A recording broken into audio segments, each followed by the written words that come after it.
मैं हूं श्याम भाटिया और आप सभी का वेलकम करता हूं ई एकेडमी 123 पर।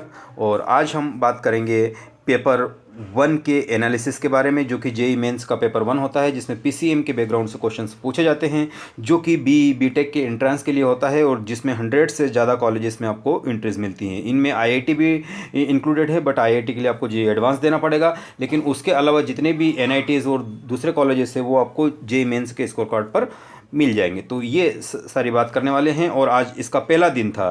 फर्स्ट डे में जो चीज़ें आई है, कौन कौन से सेक्शन से पेपर आए हुए हैं, कौन कौन से सेक्शन से टॉपिक आए हुए हैं और उन टॉपिक का लेवल क्या रहा था, और आगे आने वाले शिफ्ट में क्या उनका लेवल रहेगा, और कौन कौन से टॉपिक आपको ज़्यादा फोकस करने चाहिए इन 1-2 दिन में अगर आपका पेपर पढ़ रहा है। तो ये अपन आज इसके ऊपर बात करने वाले हैं। अगर आप भी आगे आने वाले आपका पेपर पढ़ रहा है तो बिल्कुल आप इस वीडियो को स्किप मत कीजिए, क्योंकि हमें इसके अंदर बहुत अच्छी अच्छी बातें करने वाले हैं जो आपके लिए यूज़फुल होने के साथ साथ इंपॉर्टेंट भी है। ठीक है, तो बात को शुरू करते हैं। सबसे पहले जो स्टूडेंट्स का फीडबैक्स हुआ है, उन फीडबैक पर अगर बात की जाए दोस्तों, तो सबसे पहले आपको देखने को मिलेगा कि उसमें जो क्वेश्चन पेपर आए थे पीसीएम में आए थे। ठीक है, ये सभी को पता है। और साथ ही साथ ज़्यादातर लोगों ने, यानी 80 से 90% लोगों ने अपना फीडबैक दिया कि उसमें जो रहेगा, जो स्टूडेंट्स गए थे एग्ज़ाम देने, उनमें से जनवरी सेशन से ये सिंपल रहा था। जनवरी सेशन में जो क्वेश्चंस आए थे, जो लेवल था, उससे ये सिंपल रहा था। ठीक है, बात तो सही है, सिंपल रहा था, लेकिन क्या इससे कट ऑफ डाउन होगी या अप होगी? नहीं। क्यों नहीं होगी? क्योंकि जाहिर सी बात है कि इसमें मैक्सिमम स्टूडेंट्स जो रहे थे वो क्या रहे होंगे? बहानेबाज रहे होंगे। जिनकी तैयारी नहीं हुई उन्होंने बहाना कर लिया होगा कि सिक्योरिटी मेजर की वजह से हम नहीं जाते हैं और ये पेंडेमिक चल रहा है, वहाँ कुछ हो सकता है, ऐसा वैसा जो भी। लेकिन जो रियल कॉम्पिटिटर रहे होंगे ना, रियल कॉम्पिटिटर रहेंगे, उन्होंने क्या करा होगा? वो किसी भी हालत में एग्ज़ाम देने जाएंगे और उन्हीं से आपका मुकाबला होगा। तो इसमें रियल कॉम्पिटिटर की, यानी जो वास्तविक कॉम्पिटिटर है, जो पढ़ने वाले बच्चे हैं, उन्होंने ये एग्ज़ाम दिया है और उनके बीच में भले ही उनकी संख्या कम हो, लेकिन जो आपकी कट ऑफ होगी वो ज़्यादा गिरने के कम चांसेस है। यस, ज़्यादा गिरने के कम चांसेस है। बट जो स्टूडेंट्स का फीडबैक रहा था, तो उसमें अगर मैथमेटिक्स की स्टूडेंट सबसे पहले मैं बात करूं, तो ज़्यादातर स्टूडेंट ने कहा कि कॉम्प्लेक्स नंबर से ज़्यादा क्वेश्चंस उनको देखने में मिले हैं। साथ ही साथ उनका लेवल भी थोड़ा हाई था कॉम्प्लेक्स नंबर का। साथ ही साथ 3D ज्योमेट्री, जो मैथ्स बैकग्राउंड थे, उससे भी ज़्यादा क्वेश्चंस देखने को मिले हैं, लेवल भी उनका ज़्यादा। प्रोबेबिलिटी से भी क्वेश्चंस देखने को मिले हैं। तो आपको इन सेक्शन से करना है 3D ज्योमेट्री, प्रोबेबिलिटी, और एक और रहा था कि डिफरेंशियल इक्वेशन और एरिया अंडर द कर्व।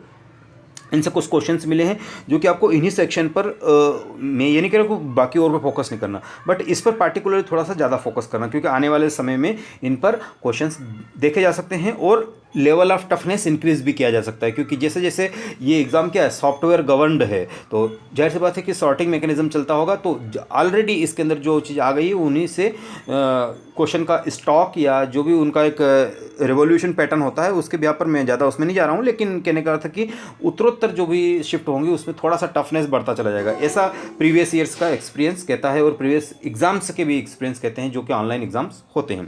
ठीक है, तो इतने टॉपिक है, इनमें से ही क्वेश्चंस आपको थोड़ा सा ज़्यादा फोकस होना है। बाकी और भी टॉपिक्स पर फोकस होना है जो कि 11th बैकग्राउंड के हैं। ठीक है, 11th के टॉपिक्स ज़्यादा पूछे जा रहे हैं और वो टफनेस भी, और उसका रीज़न भी है दोस्तों, क्योंकि जाहिर सी बात है उसको छोड़े हुए 1 साल हो गया, अगर 12th के साथ दे रहे हो, और अगर ड्रॉपर हो तो 2 साल हो गए, तो जाहिर सी बात है कि उसको छोड़े हुए लग गए तो वो टफ लगेगी, तो उसको कवर कीजिएगा, जाहिर सी बात है। तो ये कुछ टॉपिक्स है। और उसके बाद स्टूडेंट्स आते हैं फिजिक्स पर। फिजिक्स के बारे में ज़्यादातर कहा है कि मैकेनिक्स से, और हम जानते भी कि मैकेनिक्स से ज़्यादा क्वेश्चन पूछे गए हैं। थर्मो से भी लेवल ऑफ टफनेस रहा है। इलेक्ट्रोस्टैटिक्स, ठीक है, इससे भी रहा है, और रे ऑप्टिक्स से भी कुछ क्वेश्चंस पूछे गए हैं। साथ ही साथ उन्होंने आपको पूछा गया है करंट इलेक्ट्रिसिटी से भी कुछ क्वेश्चन पूछे गए हैं, और साथ ही साथ रोटेशनल डायनामिक्स हो गया आपका, और ये तो यहाँ से भी क्वेश्चन देखने को मिलता है। तो आपको इन टॉपिक्स को ज़्यादा कवर करना है, इन टॉपिक्स की ज़्यादा प्रैक्टिस करना है। न्यूमेरिकल पार्ट को आपको थोड़ा सा ज़्यादा ध्यान देना है, क्योंकि स्पीड और एक्यूरेसी का संगम ही आपको अच्छी रैंक दिलाएगा, अच्छा परसेंटाइल दिलाएगा एनटीए के स्कोर में। तो फिजिक्स की अगर बात की जाए तो आपको स्पीड और एक्यूरेसी दोनों साथ में लेकर चलनी है, मैथ्स में भी चलना है ना। तो ये एक इंपॉर्टेंट बात थी। और उसके साथ ही साथ आपको ये भी ध्यान रखना है कि आप ज़्यादा नेगेटिव ना करें, है ना, रैंडम गेसिंग ना करें, है ना। तो ये भी आपको थोड़ा सा माइंड में लेकर चलना है। साथ ही साथ अगर मैं केमिस्ट्री की बात करूं, तो केमिस्ट्री का एनालिसिस ज़्यादातर लोगों का फीडबैक ये कहा है कि मोल कॉन्सेप्ट से क्वेश्चन बना है और जीओसी गवर्निंग रही है। जनरल ऑर्गेनिक केमिस्ट्री आपको सबसे ज़्यादा इसके अंदर वेटेज देखा गया है स्टूडेंट का, या टफनेस रहा है, साथ ही साथ उन्होंने देखा है कि कुछ न्यूमेरिकल्स भी देखने को मिले हैं। और अगर बात की जाए तो 11th का जो केमिस्ट्री रहा है उसके पोर्शन से ज़्यादा टफ भी थे और ज़्यादा क्वेश्चन भी उससे आए थे, तो आप उस पर ज़्यादा ध्यान दीजिएगा, ठीक है। साथ ही साथ जो मॉडरेट क्वेश्चंस की बात की जाए तो ये इनऑर्गेनिक केमिस्ट्री से ज़्यादा सिंपल क्वेश्चंस देखने को मिले। फिजिकल केमिस्ट्री से तो जाहिर सी बात है कि न्यूमेरिकल्स बन सकते हैं, केमिकल क्वांटिटिक्स हो गया, सिंपल अलग अलग हो गया, उसमें चीज़ ये हो सकती है। और अगर इसके पूरे एनालिसिस के बारे में अब अगर बात की जाए स्टूडेंट्स, तो एनालिसिस की अगर मैं बात करूँ तो क्या अपन को करना है, जो आपको ध्यान में रखना है। तो आगे आने वाले शिफ्ट को अगर देखा जाए तो जनवरी की तुलना में पेपर सरल था, ऐसा लोग मतलब ज़्यादातर का फीडबैक है। और जिनका जनवरी में थोड़ा सा कम स्कोर रहा था ना, वो इस एग्ज़ाम को जरूर दे, क्योंकि स्कोरिंग आसान रहेगी इसमें करने की, ठीक है। और उसके साथ कट ऑफ भी कम जाएगी, क्योंकि लेवल ऑफ टफनेस का थोड़ा सा संगम अलग दिखता है इसमें, ठीक है।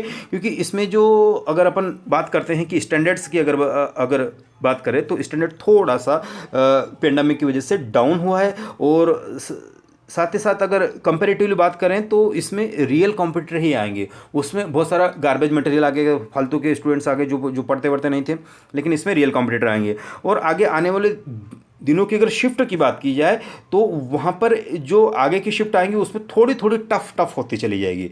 बट नॉर्मलाइजेशन एक इसमें आपका ब्रह्मास्त्र है, नॉर्मलाइजेशन, तो इससे आपको घबराना नहीं है। नॉर्मलाइजेशन में सब कुछ इक्वेट कर दिया है। नॉर्मलाइजेशन होता ही इसलिए है कि आपकी टफनेस को इक्वेट कर दिया जाए, ठीक है। तो ये एक इंपॉर्टेंट चीज़ थी इसके लिए, यानी कुल मिलाकर आपको ये जस्ट एग्ज़ाम देना है, किसी भी हालत में देना है, क्योंकि ये सिंपल रहेगी जनवरी की तुलना में, स्कोरिंग आसान रहेगी और इस पर आप ज़्यादा जल्दी कर सकते हो। और इसमें गार्बेज मटेरियल और कुछ लोग कुछ कारण से न भी आ पाएंगे, तो जाहिर सी बात है कि ये कहने का अर्थ है कि एक अवसर के रूप में आप इसको देख सकते हो। और जाहिर सी बात, सभी ने बोला कि सिक्योरिटी मेजर्स काफ़ी अच्छे रहते हैं और सरकार ने काफ़ी अच्छी व्यवस्था की थी, सोशल डिस्टेंसिंग को फॉलो किया गया था और सारी चीज़ें प्रॉपर वे में की गई थी। तो इसलिए ये कुल मिलाकर यूँ कि एक अच्छा रहा था। लेकिन इन टॉपिक्स को आप थोड़ा सा ध्यान से रखिएगा और करते रहिएगा। और भी कोई रिलेटेड इससे डाउट बने आपका तो जस्ट मुझे आप इसके कमेंट बॉक्स में कह सकते हो। तो ये वीडियो का एनालिसिस यहीं तक का। वीडियो अच्छा लगा तो लाइक कीजिएगा। मिलते हैं अगले वीडियो में। Thank you, bye bye.